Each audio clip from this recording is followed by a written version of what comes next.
Mr. Parks. This is my presentation on Buddhism. To me, Buddhism was the most interesting religion we've studied so far because it is the one I knew the least about. So it was really interesting for me to study this religion and to learn things I did not know previously because I knew very little, but I found it all very interesting. So let's continue on with the presentation. So first, let's start with the history.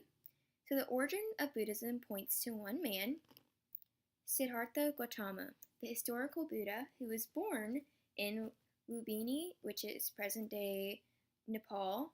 It's right here, and this is Nepal. In India, that's India. So during the 5th century BCE, although the Buddha was apparently an historical figure, what we know about him is not documented, but passed down from his generations of followers. Buddha means awakened one, by the way. I'm sure you already knew that, though. It is interesting to note that Buddhism does not follow a god or gods, which makes it different than other religions we have studied. So a thing about Buddha was he was born into a wealthy family, but after seeing four sights his father had tried to hide from him, a bent old man, a sick person, a dead person, and a mendicant seeking lasting happiness rather than temporal pleasure, Gautama rejected his life of riches and embraced a lifestyle of asceticism or extreme self-discipline. Siddhartha then underwent 6 years of extreme self-denial techniques to achieve his goal of enlightenment: nakedness, exposure to great heat and cold, breath retention, a bed of brambles, and severe fasting. However, he acknowledged that this path had not led to enlightenment. So, after this did not lead to what he wanted, he tried something new. He began to practice the middle way. Now, with the middle way rejected both self-indulgence and self-denial, he accepted food again and started a period of reflection. On the night of the full moon in the 6th lunar month, he sat down under a tree to meditate, and he finally realized the cause of suffering and the means for ending it and experience enlightenment.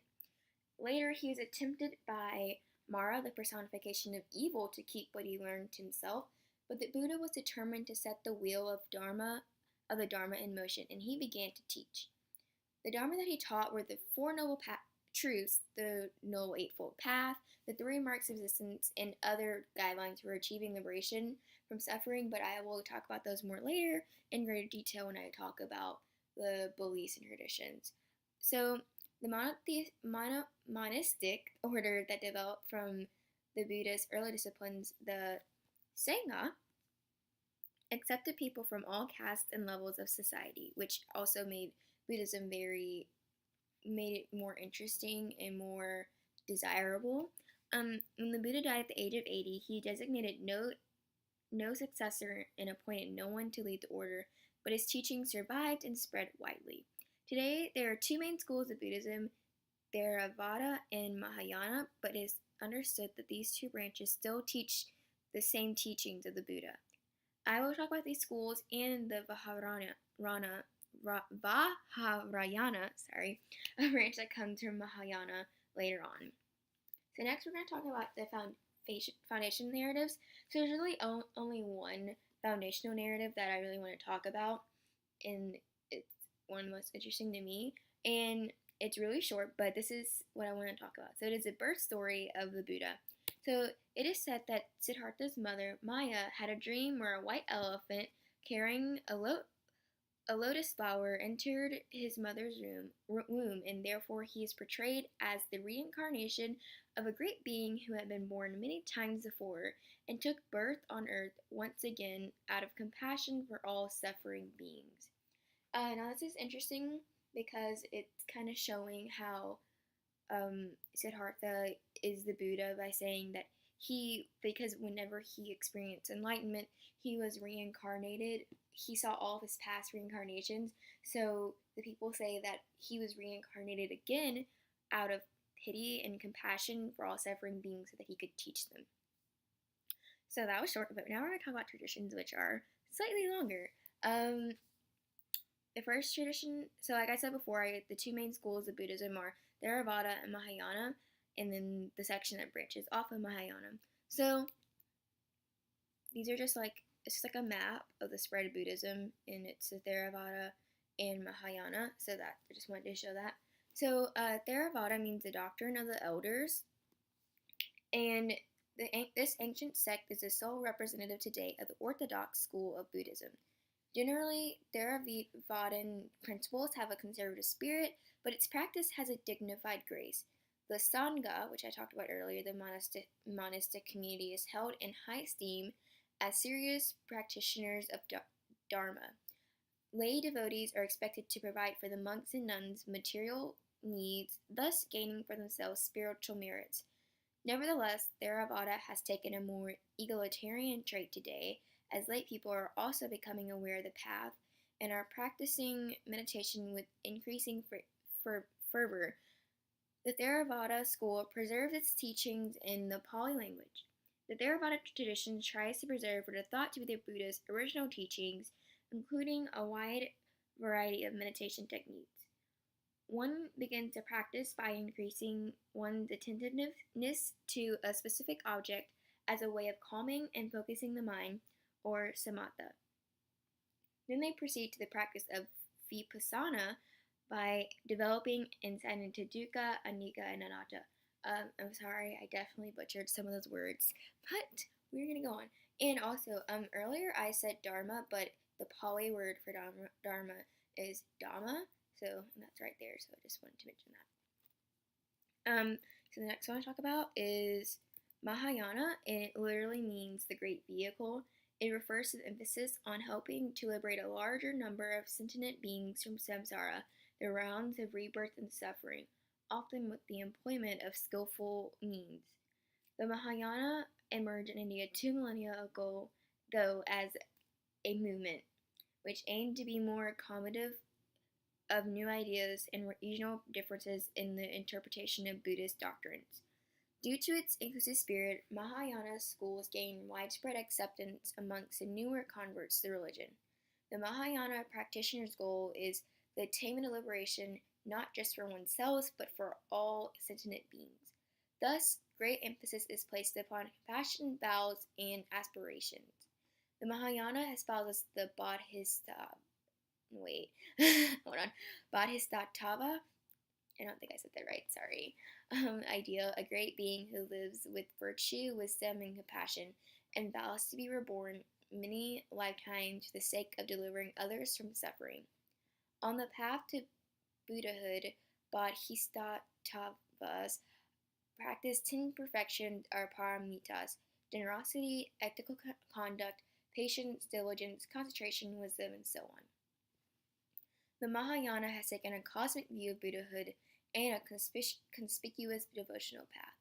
So the last branch I want to talk about is the Vajrayana, and it is the indestructible path, which is a rigorous, accelerated path to nurture enlightenment within a single lifetime that developed in India. Vajrayana aspirants are guided through a series of tantric practices by qualified teachers or lamas. Vajrayana initiates practice deity yoga, meditating on themselves in the form of a Buddha or a Bodhisattva in order to embody the enlightened qualities that the practitioner wishes to manifest. The highest practices use the subtle vital energies of the body to transform the mind.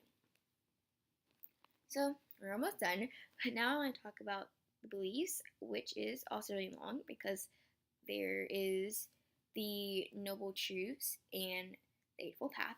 So let's talk about first, the Buddha spoke of his teachings as a raft to take us to the farther shore, with the shore being nirvana or liberation, the goal of spiritual effort.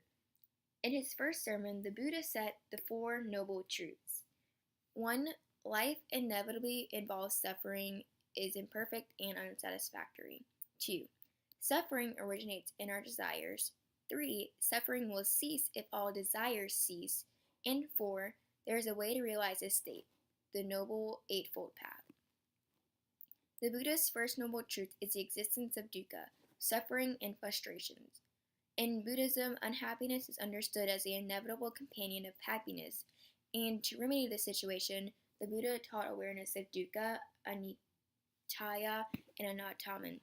According to this revolutionary and new doctrine, there is no separate, permanent, or immortal self. Instead, a human being is an impermanent, composite of interdependent physical, emotional, and cognitive components. Sorry, I can't talk today.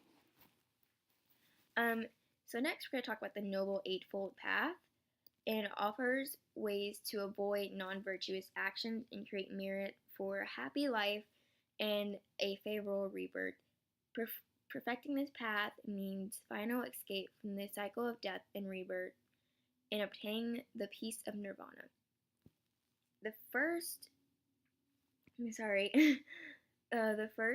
aspect of the Noble Eightfold Path is right understanding, comprehending reality correctly through deep realization of the Four Noble Truths.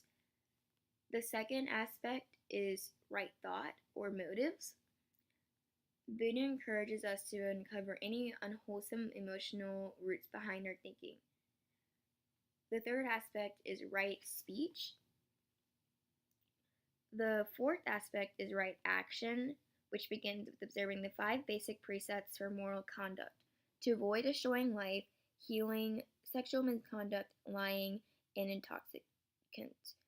The fifth is right livelihood, being sure that one's way of making a living does not violate the 5 precepts. The sixth aspect is right effort, meaning striving continually to cut off unwholesome states in the past, present, and future. The seventh aspect, right mindfulness, is particular characteristic of Buddhism, for the way to liberation is said to be through disciplining the mind.